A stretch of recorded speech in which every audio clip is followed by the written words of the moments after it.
Imagine a world where a single currency flows from the icy plains of the Yukon, a place where the cold bites at your skin and the vast, untouched wilderness stretches as far as the eye can see, to the sun-drenched beaches of Florida, where the warm sand invites you to relax and the ocean waves create a soothing soundtrack.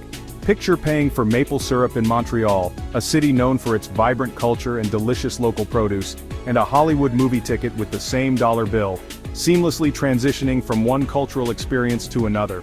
What if the United States and Canada decided to share a common currency? This idea, while seemingly far-fetched, has been a topic of discussion among economists and policymakers for years. It's a thought-provoking idea with potentially profound implications for both nations. The economic integration could streamline trade and investment, making it easier for businesses to operate across borders. Such a move could reshape the economic landscape of North America, creating a more unified market that could compete more effectively on the global stage. It could foster even closer ties between two already interconnected countries, enhancing cooperation in various sectors such as technology, healthcare, and education. But it also raises a host of complex questions. How would monetary policy be managed? Would there be a central bank overseeing this new currency? What about the impact on national sovereignty and identity? Would the benefits outweigh the potential drawbacks? The economic stability and growth could be significant, but the risks and challenges cannot be ignored. Let's delve into the fascinating possibilities and challenges of a US-Canada monetary union. From the potential for increased economic efficiency to the cultural and political hurdles that would need to be overcome, this is a topic that invites deep reflection and debate. One of the most compelling arguments for a shared currency is the potential to boost trade. Imagine a world without the hassle of currency exchange between the US and Canada. Businesses could trade more easily. Transactions would be simpler and cheaper.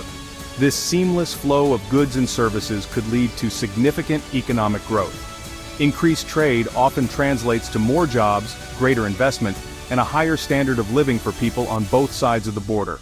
A common currency could solidify North America's position as an economic powerhouse on the world stage.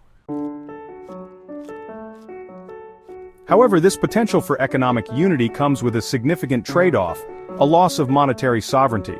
Canada would essentially be hitching its economic wagon to the United States. The Bank of Canada would cease to exist. Interest rates would be set by the US Federal Reserve.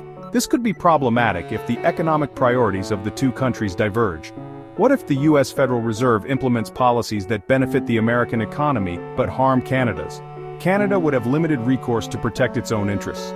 The issue of sovereignty is a major sticking point for many Canadians. The impact on employment is another crucial consideration.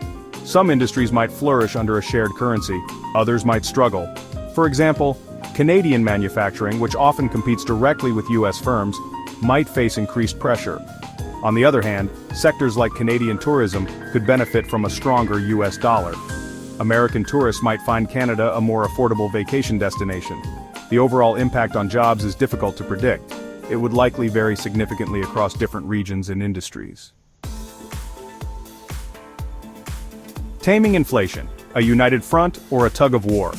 Inflation control is another critical aspect of monetary policy.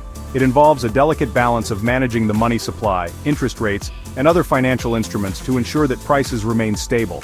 Central banks play a pivotal role in this process, using their tools to either stimulate the economy or cool it down as needed. The goal is to avoid the extremes of hyperinflation, where prices rise uncontrollably, and deflation, where prices fall and economic activity slows down. With a shared currency, both countries would be bound by the decisions of a single central bank. This central bank would have to consider the economic conditions of both nations, making decisions that could benefit one country while potentially disadvantaging the other. The coordination required would be immense, as the central bank would need to balance the economic needs and priorities of two distinct economies. This could lead to greater price stability if the central bank manages the money supply effectively. A well-managed central bank could smooth out economic fluctuations, providing a stable environment for businesses and consumers. This stability could foster economic growth, as businesses would be more likely to invest and expand if they can predict future economic conditions with greater certainty.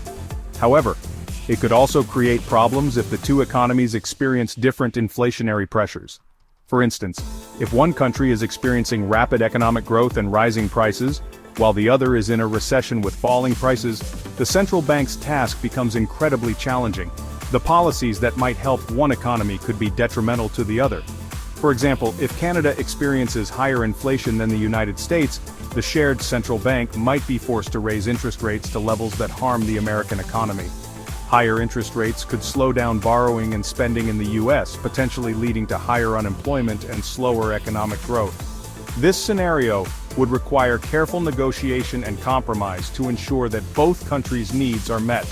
This could lead to tension and disagreement over the best course of action. Policymakers from both countries would need to work together closely, navigating their differences to find solutions that work for both economies. The success of such a shared currency arrangement would depend heavily on the ability of both nations to cooperate and make joint decisions in the face of economic challenges. From Wall Street to Bay Street, a tale of two financial hubs. The bustling streets of New York and Toronto are home to two of the most influential financial districts in the world. Wall Street, synonymous with American finance, and Bay Street, the heart of Canada's financial industry, both play pivotal roles in the global economy. The financial sectors of both countries would also be significantly impacted. Analysts and traders work tirelessly, monitoring market trends and making split-second decisions that can affect the global economy. The trading floors are a hive of activity, with economists constantly discussing strategies and forecasts. A shared currency could lead to greater integration between Wall Street and Bay Street, Canada's financial heart. This integration could streamline cross-border transactions, making it easier for businesses to operate in both countries. The New York Stock Exchange and the Toronto Stock Exchange could see increased collaboration, potentially leading to a more unified North American financial market. This could create new opportunities for investment and growth.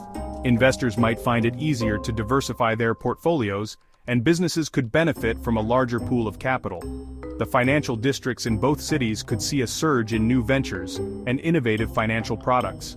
However, it could also lead to a consolidation of financial power in New York, potentially at the expense of Toronto's financial sector. The concentration of financial activities in one city might overshadow the other, leading to an imbalance in economic influence and opportunities. Some fear that a shared currency could diminish Canada's influence in global finance. The unique financial policies and strategies that Canada has developed over the years might be overshadowed by the dominant American financial system. This could lead to a loss of autonomy for Canadian financial institutions.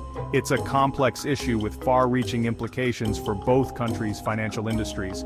The debate continues among economists, policymakers, and business leaders, each weighing the potential benefits and drawbacks.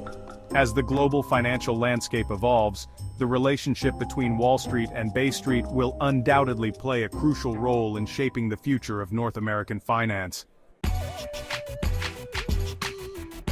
The loonies' last stand Canadian identity on the line.